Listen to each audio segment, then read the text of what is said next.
Political పార్టీలు, political leaders అధికారంలో రావడానికి ప్రచారం ఎంత ముఖ్యమో, ఆ ప్రచారానికి వాడే పాటలు కూడా అంతే ముఖ్యం. ఈ మధ్య కాలంలో ఈ పాటలనేవి విపరీతంగా ట్రెండింగ్ అవుతూ ఉన్నాయి. వాళ్ళని అధికారంలో కూర్చోబెట్టే దిశగా కూడా ఈ మధ్య చాలా పాటలు పాపులర్ అవ్వడం జరిగింది.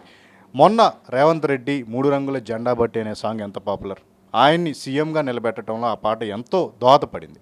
ఇప్పుడు తాజాగా కూటమి అధికారంలో రావడానికి అన్నట్టుగా కూడా మండదా అన్నయ్య, మండదా చెల్లెమ్మ, మందడా అవ్వ అని చెప్పేసి ఒక పాటను కంపోజ్ చేయడం జరిగింది. అది విడుదలైనప్పటి నుంచి కూడా సోషల్ మీడియాలో విపరీతమైన ట్రెండింగ్ అవుతుంది. అయితే ఈ 2 పాటలను కంపోజ్ చేసింది, రూపొందించింది ఒక్కరే, ఆయనే చరణ్ అర్జున్. సో ఈ పాటలు వెనక ఆయన కృషి ఏంటి, ఈ పాటలకు వస్తున్న రెస్పాన్స్ ఏంటి అనేది ఆయన అడిగి తెలుసుకుందాం. ముందుగా మీరు ఏం పాట చేసినా సూపర్ హిట్ అవుతుందని కంగ్రాచులేషన్స్. ముందుగా అంటే మనం రేవంత్ రెడ్డి గారి దగ్గర నుంచి వస్తాం. 3 రంగుల జెండా పట్టి అనే పాట గద్దరన్న, నల్గొండ గద్దరన్న ఆ మాట మీ కంపోజ్, దానికి రేవంత్ రెడ్డి గారు ఇచ్చిన ఆ పిక్చరైజేషను ఆయన అంతా కూడా చాలా ఉంది. అంటే ఒక ఎలివేషన్ అనేది పూర్తి స్థాయిలో వచ్చింది. అంటే ఒక పాటను మీరు పొలిటికల్గా చేయాలి అనుకున్నప్పుడు మీరు ఏ అంశాలకు ప్రాధాన్యత ఇస్తారో ఆ పాట చేయడానికి గల రీజన్ ఏంటి? 3 రంగుల జెండా అది ఏమంటే, నేను రేవంత్ అన్నతో 10 ఏళ్ళ నుంచి జర్నీ, దాదాపు 2014 అప్పటి నుంచి కూడా అన్నతో జర్నీ ఉంది. ఆయన పోరాటాన్ని, ఆయన కష్టాన్ని, ఆయన పడిన స్ట్రగుల్ని అంతా కూడా నేను కళ్ళతో చూశాను. ఆయనతో ట్రావెల్ అయ్యాను. తెలుగుదేశం అంటే బేసికల్గా మా ఫ్యామిలీ తెలుగుదేశం. సో మా బాబాయ్ కానీ మా నాన్నగారిని తెలుగుదేశం లీడర్స్. చిన్నప్పటి నుంచి నేను చూసిన జెండా అది తెలుగుదేశం లీడర్గా రేవంత్ అన్న నాకు, బాబు గారి తర్వాత నాకు అంత ఇష్టం ఆయన అంటే. సో తెలంగాణకి తెలుగుదేశం పార్టీ రేవంత్ అన్నే అవుతాడు అన్న దాంతో చిన్నప్పుడే ఒక క్రేజ్ ఉంది ఆయన అంటే. సో ఆటోమేటిక్గా నేను హైదరాబాద్కి వచ్చిన తర్వాత అన్నకు 2014లో టీడీపీకే సాంగ్స్ చేయడం, ఆ తర్వాత అన్న ఆ ప్రాబ్లం వచ్చినప్పుడు ఆయన బయటికి వచ్చేటప్పుడు తెలంగాణ పులి బిడ్డ నిన్ను మరవబోదు ఈ గడ్డ అనే పాట నేను చేయడం జరిగింది. అప్పుడు కొడంగల్కి అన్న పిలిపించుకొని మాతో మాట్లాడుతూ ఆయన భావాలని అంటే ఈరోజు జరిగినాయన్నీ 10 ఏళ్ల క్రితమే నాతో చెప్పినారు. నాతో నరసన్నతో 2024లో నేను సీఎం అవుతాను, నేను కేసీఆర్ తర్వాత నేనే ఈ రాష్ట్రానికని మాకు చెప్పేవాళ్ళు. మేము నమ్మేవాళ్ళం. అంటే ఎందుకు ఆయన మాటల్ని, ఆయనని దగ్గర చూసినాం కదా. సో అలా అన్న ఎప్పుడైతే కొన్ని రాష్ట్రంలో జరిగిన నాటకీయ పరిణామాలు కావచ్చు, తెలుగుదేశం పార్టీ ప్రాబ్లం అవ్వచ్చు, సో అప్పుడు కాంగ్రెస్ పార్టీలోకి వచ్చినప్పుడు నేను వింటూ ఉన్నాను, ఆయన టీడీపీ మనిషి అని, లేకపోతే బాబు గారి మనిషి అని, లేకపోతే అదని ఇదని, మేము ఎప్పటి నుంచో పార్టీలో ఉన్నాం, ఆయనకేం పార్టీ, కాంగ్రెస్తో ఆయనకేం సంబంధం అని, ఇలాంటి అన్ని కామెంట్స్ వింటున్నప్పుడు నాకు అనిపించింది, కాంగ్రెస్ అంటే రేవంత్ అన్నే అని చెప్పి ఒక జనాల్లో ఒక ముద్ర వేయాలి అని. అందుకే పీసీసీ అధ్యక్షుడిగా ప్రమాణ స్వీకారం చేసిన రోజు ఈ పాట మోగాలి అని చెప్పి మేము 3 రంగుల జెండా నైట్ అంతా నేను నరసన్న తనతో పాడించి, ఆమె నరసన్న వాయిస్కి తగ్గట్టుగా ఒక జనరల్ పొలిటికల్ సాంగ్ లాగా ఉంటే ఏదో ఒక రోజు వింటారు పోతుంది, అలా కాకుండా దీన్ని ఒక ప్రజలందరికీ ఒక పాజిటివ్ వైబ్ క్రియేట్ అయ్యేలాగా ఒక మంచి కంపోజిషన్లో చేద్దామని ఆ 3 రంగుల జెండా సినిమాటిక్గా చేసిన. నేను బేసిక్గా సినిమా మ్యూజిక్ డైరెక్టర్ కావడం వల్ల దాన్ని ఒక సినిమాటిక్, ఆ సింథటిక్, ఆ డీజే టైప్ కైండ్ ఆఫ్ చిన్న మ్యూజిక్ పెట్టుకొని శంకులు పెట్టడం, అది అందుకే మీరు కాంగ్రెస్ పార్టీకి సంబంధం లేని వాళ్ళు కూడా ఆ పాట పెట్టుకొని వైబ్రేషన్ వస్తుంది అంటుంటారు. సో అది నేను ఏదైతే ఒక సైన్స్ అనుకొని ఆ పాట ద్వారా రేవంత్ అన్నని ప్రజలకు ఆయన మీద ఉన్న నెగిటివ్స్ అన్నీ పోయి ఒక పాజిటివ్ తీసుకురావాలనుకున్నాను. దానికి రేవంత్ అన్న ఇమేజ్ మెయిన్ యాడ్ అయింది. సో ఆయనలో ఒక హీరోయిజం ఉంటుంది, సూపర్ స్టార్, ఒక మాస్ హీరోకు ఉండే ఇమేజ్ ఆయనలో ఉంటుంది. సో అది అలా యాడ్ అయింది. అంటే ఈ కూటమి సంబంధించి ఒక సాంగ్ను మీరు రాంప్రసాద్ అడగటం, మీరు చేయటం జరిగింది. అంటే ఈ పాట విన్న తర్వాత చాలా అనలైజ్ చేశారనిపిస్తుంది. ఎందుకంటే ప్రతి పాయింట్ను మీరు అందులో మెన్షన్ చేయడం జరిగింది. వాళ్ళు చెప్పిన పాయింట్ను ఎండగడుతూ, వాళ్ళు ఏదైతే చెప్పారో అది చేయలేదంటే ఎండగడుతూ, అంటే దీని వెనక ఎంత అనలైజ్, ఎంత రీసెర్చ్ చేయడం జరిగింది? నేను ఎప్పుడైతే రేవంత్ అన్న పాట, రేవంత్ అన్న గవర్నమెంట్ అంతా వచ్చిన తర్వాత ఒకరోజు నాకు బాబు గారు తను జైలు నుంచి వచ్చిన తర్వాత పిలిపించుకొని మాట్లాడినప్పుడు చాలా విషయాలు మాట్లాడుతూ ఆయన అంటే అంతకుముందు కూడా 3-4 సార్లు కలిశాను, కొన్ని పాటలు చేశాం, బాబు గారే స్వయంగా నాతో కొన్ని పాటలు చేయించారు. సో అప్పుడు కూడా పిలిచినప్పుడు నాతో ఆయనలో ఉన్న ఆవేదన, ఆ రాష్ట్రం కోసం ఆయన పడుతున్న తపన, అట్లా ఆయనకు అవసరం లేదు, ఈ ఏజ్లో ఆయన ఆ జైలుకి వెళ్ళి వచ్చిన తర్వాత కూడా రిలాక్స్ అవ్వచ్చు, ఎందుకు వచ్చిన రాజకీయాలు అనుకున్న ఏజ్ అది. బట్ ఆయన ఇంకా ఏదో ఈ రాష్ట్రాన్ని కాపాడాలి, ఆంధ్రప్రదేశ్ రాష్ట్రాన్ని కాపాడాలి, ఏదో జరిగిపోతుందని చెప్పి ఒక 1 అవర్ నాతో కన్వర్జేషన్ మాట్లాడుకున్నాం. తర్వాత నేను నా గొడవలో, నా సినిమాల్లో నేను ఉంటాను, కానీ నా పాటకి ఏదైనా అవసరం వచ్చిందన్నప్పుడు మాత్రం చాలా డెడికేటెడ్గా దాన్ని రీసెర్చ్ చేస్తాను. దానికి తోడు బాబు గారు అంటే నాకు ఉండే ఇష్టం. ఆయనతో 4 సార్లు కలిసినప్పుడు ఆయనతో పంచుకున్న విషయాలన్నీ కూడా నా బ్రెయిన్లో ఉన్నాయి కాబట్టి ఆటోమేటిక్గా నేను ఎప్పుడో ఒకసారి ఏదో చూస్తూ ఉంటే మండదా ఇట్లా చేస్తా మండదా అట్లా చేస్తా మండదా అని తనే స్పీచ్లో ఏదో అన్నారు జగన్ గారు. సో ఆ మండద అనే దాన్ని తీసుకొని మనం ఇటు పాజిటివ్గా తీసుకుంటే ఎలా ఉంటుందని ఒక ఐడియా వచ్చింది. సో ఐడియా వచ్చి నేను చేస్తున్నాను, రెడీ చేస్తున్నాను. వాళ్ళు ఎలక్షన్ క్యాంపెయినింగ్లో బిజీ ఉన్నట్టున్నారు, ఎవరు అంత నాకు అంటే టచ్లోకి రావట్లేరు.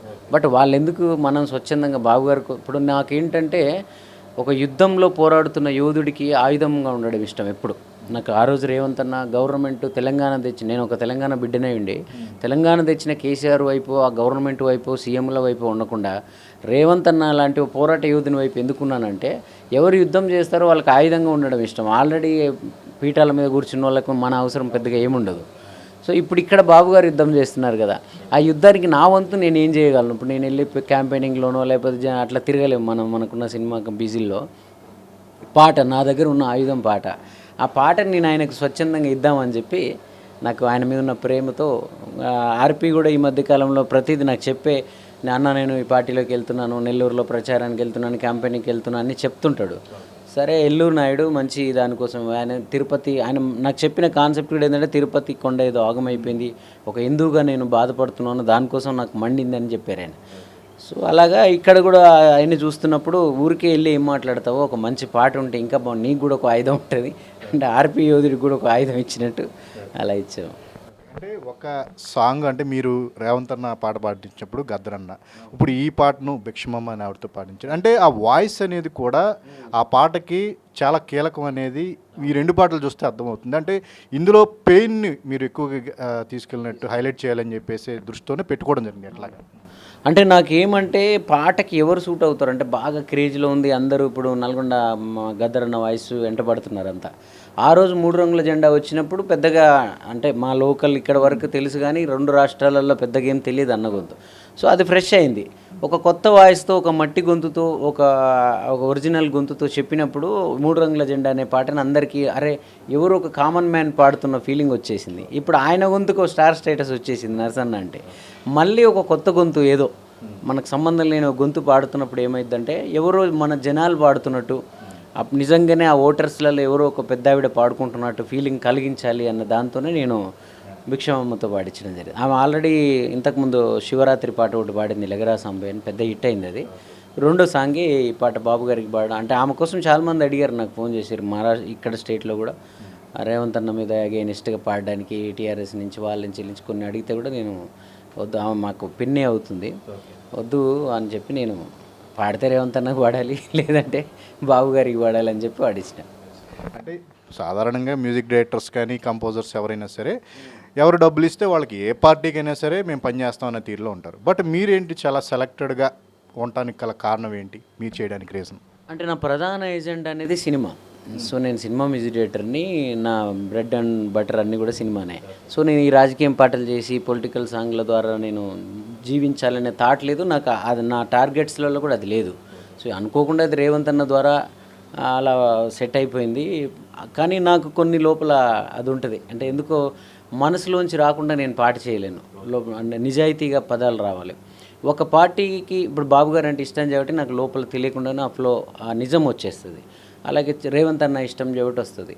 అవతల వాళ్ళకి డబ్బుల కోసమే రాయమంటే అది ఇష్టం లేకుండా నేను మనసు చంపుకొని నేను పని చేయలేను కళాకారుడు. సో అందుకని మళ్ళీ నన్ను ఫాలో అయ్యే ఫ్యాన్స్ కూడా కన్ఫ్యూజ్ అయిపోతారు, ఈయనేంటి వీళ్ళ వైపు ఉన్నాడా వాళ్ళ వైపు ఉన్నాడా.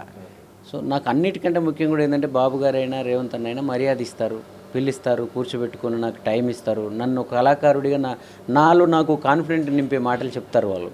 సో మనకి ఎక్కడ మర్యాద దొరుకుతుందో, ఎక్కడ ప్రేమ దొరుకుతుందో, వాళ్ళంటే ఆల్రెడీ ప్రేమ కూడా ఉంది, ఇవన్నీ కలిపి పోతుంది. నాకు ఇంకోటి ఏంటంటే నేను అన్యాయం చేస్తున్నాను మళ్ళీ. ఇప్పుడు రేవంత్ అన్న నన్ను నమ్మి మావోడు అనే ఫీలింగ్లో ఉంటారు కదా, అలాగే బాబు గారు ఉంటారు చరణ్ మనవడు అని. సో దాన్ని మనం బ్రేక్ చేసుకోవడం ఎందుకని అంతే. అంటే మోర్ దాన్ కమర్షియల్గా కంటే కూడా మీరు రిలేషన్కి ఎక్కువ ఇంపార్టెన్స్ ఇస్తారు. రిలేషన్కి నాకు వాళ్ళు ఇచ్చే రిసీవింగ్ ఉంటుంది కదా, సో అదే దానికి ఎక్కువ వాల్యూ ఇస్తాను. ప్లస్ సామాజిక కోణం కూడా ఉంటుంది నాలో. అంటే నాకు చూస్తున్న రాష్ట్ర పరిస్థితులు చూస్తున్నప్పుడు అంటే నేను వీళ్ళతో కూర్చున్నాను కాబట్టి వాళ్ళు చెప్పినవి విన్నాను కాబట్టి నేను వాళ్ళ కోణంలో ఎక్కువ ఆలోచిస్తాను. అవతల వాళ్ళతో నేను కూర్చోలేదు, వాళ్ళు నన్ను పిలవలేదు, నన్ను ఎవరితో మాట్లాడలేదు. సో అప్పుడు రేవంత్ అన్న ఆ రోజు రాష్ట్రంలో ఎలాంటి పరిస్థితులు ఉన్నాయి, ఏం కావాలని నాకు చెప్పాడు గంటలు గంటలు. బాబు గారు నాతో 5-6 సార్లు మీటింగ్లో నాకు కలిసి ఆయనతో కాన్వర్జేషన్లో నేను ఆ కోణంలోనే నువ్వు కళాకారుడు ఎక్కువ థింక్ చేశాడు కాబట్టి నేను అందులో ఎక్కువ జెన్యూనిటీగా అందులో ఎక్కువ సోల్ వస్తుంది నాకు పాటలో. అది అంటే ఇప్పుడు మీకు మీ పాట రాసిన తర్వాత ఆ సాటిస్ఫాక్షన్ కలగాలి అంటే కనుక సినిమాలకు కూడా మీరు వర్క్ చేస్తూ ఉంటారు. అంటే ఈ సాటిస్ఫాక్షన్ కలిగే వరకు మీరు ఎన్ని వర్షన్లో అయినా రాసుకోవడానికి ఇది ఎంతగా టైం తీసుకోవడం జరుగుతుంది, ఎట్లాగా? నేను జనరల్ అంటే సినిమాకి వచ్చినప్పటికి ఏంటంటే దానికి డైరెక్టర్ ఉంటారు. సో ఆయన ఒక విజన్ అనుకుంటారు కాబట్టి వాళ్ళ విజన్కి రీచ్ అయ్యేంత వరకు ఆ వర్క్ జరుగుతుంది. కానీ ఈ ప్రైవేట్ సాంగ్లు కానీ పొలిటికల్ సాంగ్లు ఏంటంటే నేను ఒక ఫ్లో దాన్ని బాగా మదనం చేసి లోపల ఒక ఫ్లోని నమ్ముతా. సహజంగా ఒక వరద వస్తుంది. ఇప్పుడు ఈ పాట ఉందనుకో, పెద్దగా ఏం టైం తీసుకోలేదు, టక్కున లెగర 3 రంగుల జెండా కూడా ఆ రోజు పొద్దున ప్రమాణ స్వీకారం అంటే నైట్ పాట రెడీ చేసిన. సో కాబట్టి అది లోపల ఎప్పటి నుంచో వర్క్ జరిగి ఒక్కసారి ఒక వరద వచ్చేస్తే నేను దాన్ని నమ్ముతా. దాన్ని మళ్ళీ అతుకులు పెట్టడం, ముక్కలు అతికించడం, ఇట్లా దాంట్లో సోల్ రాదు. అందుకే పొలిటికల్ సాంగ్లన్నీ ఆయన్ని ఎందుకు చేసిన తక్కువైనవి ఎందుకు నిన్ననే పెట్టాము ఈ పాట ఇంత ఎందుకు ట్రెండింగ్లో అయిందంటే మనం దాని ఆ ఫ్లోని నమ్ముతాం. అంటే బేసిక్గా లోపల ఎక్కడ ఉంటుంది, తిరుగుతూ ఉంటుంది, పని చేస్తూ ఉంటుంది. నేను బాబు గారికి ఒక పాట ఇవ్వాలి, ఒకటి ఏదో లాస్ట్ మినిట్లోనైనా ఒకటి ఆలోచింపజేసే పాట ఒకటి చేయాలని ఒక 1 month నుంచి తిరుగుతుంది తలకాయలో. బట్ అది మొన్న నైట్ వచ్చింది అంతే. ఆల్ ద బెస్ట్ అండి. Thank you.